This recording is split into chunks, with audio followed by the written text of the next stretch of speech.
boys and girls. Welcome back.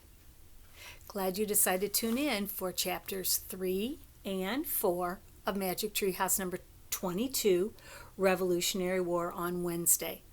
And when we left yesterday, Jack and Annie had gone back over 200 years, and they were dressed in clothes of the Revolutionary War time. Annie had a long dress and long coat, and Jack had knickers and boots with shiny little buckles on them, and a three-corner hat. So let's go ahead with chapter 3.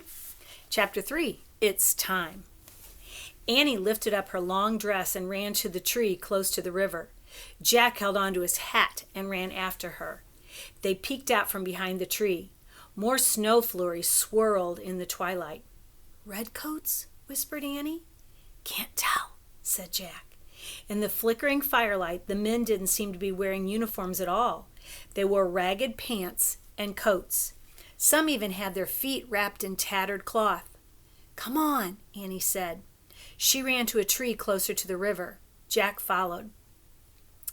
"This is as close as we should get," he whispered. "But we still can't tell what they're wearing," said Annie. She crept forward and hid behind a scraggly bush. "No, closer," Jack whispered.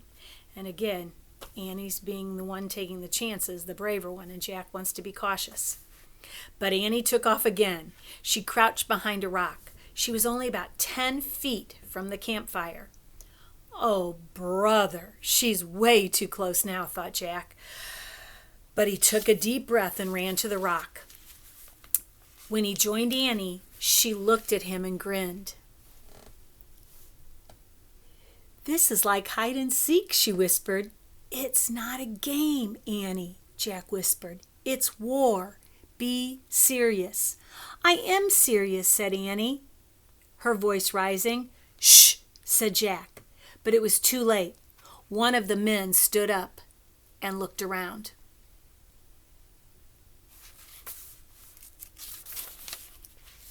"What's the matter, Captain?"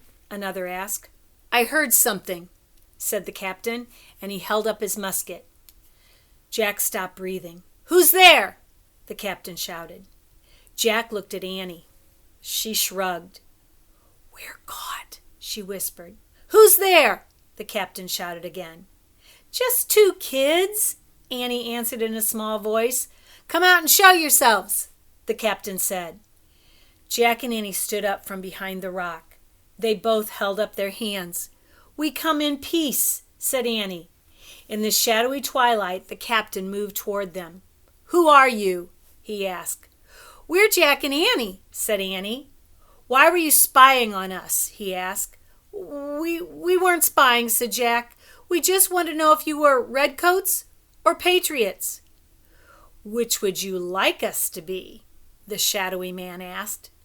"Patriots," said Jack. "We are patriots," the captain said.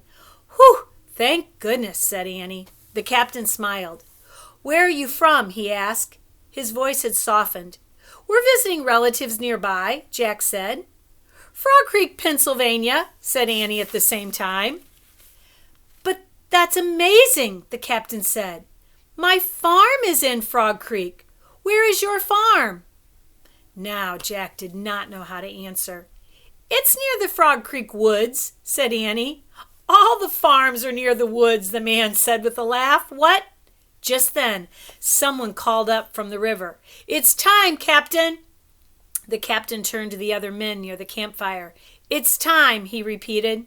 The soldiers quickly put out their fire. They stood with their muskets on their shoulders. "Time for what, Captain?" Annie asked. "Time to meet up with our commander-in-chief," he said. "Return to your family now so your mother and father won't worry about you." "Yes, sir," said Jack.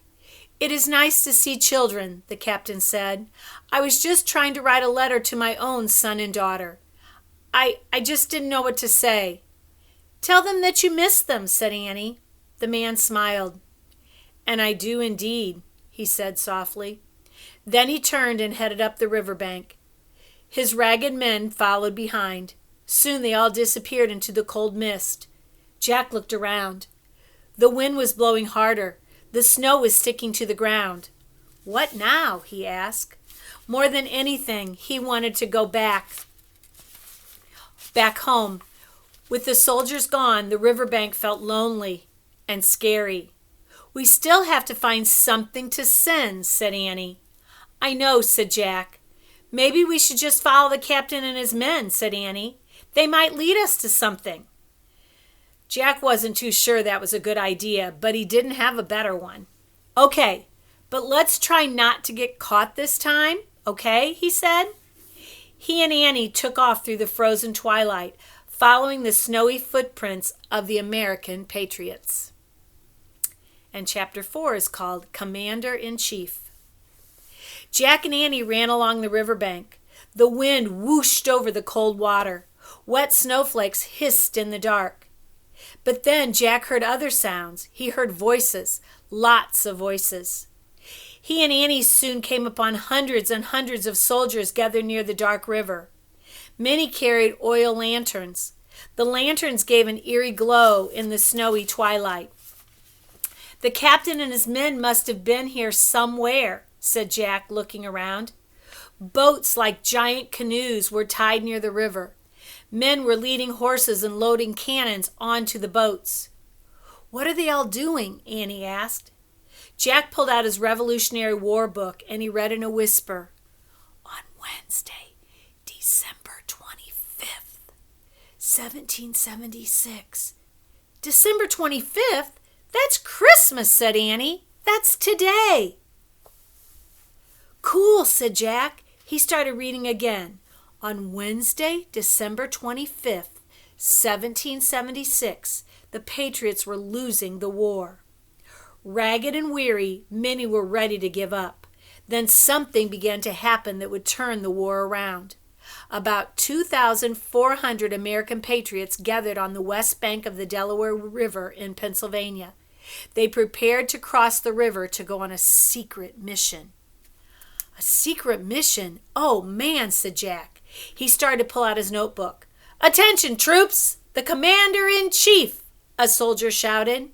Jack and Annie saw a man in a dark cape and a three-cornered hat ride up on a white horse. The Commander-in-Chief loomed above the crowd of soldiers. His cape flapped in the wind.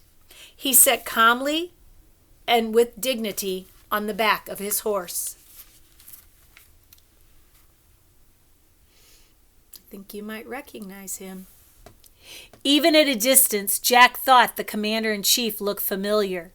Very familiar, but he couldn't quite figure out why. "A dangerous mission lies before you all," the man shouted above the wind. "But I want you to have courage. You must remember the words of Thomas Paine." The Commander-in-Chief held up a piece of paper, and he read it to his men.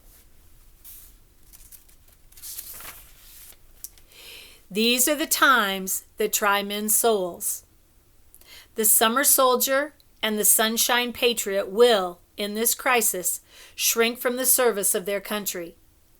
But he that stands it now deserves the love and thanks of men and women."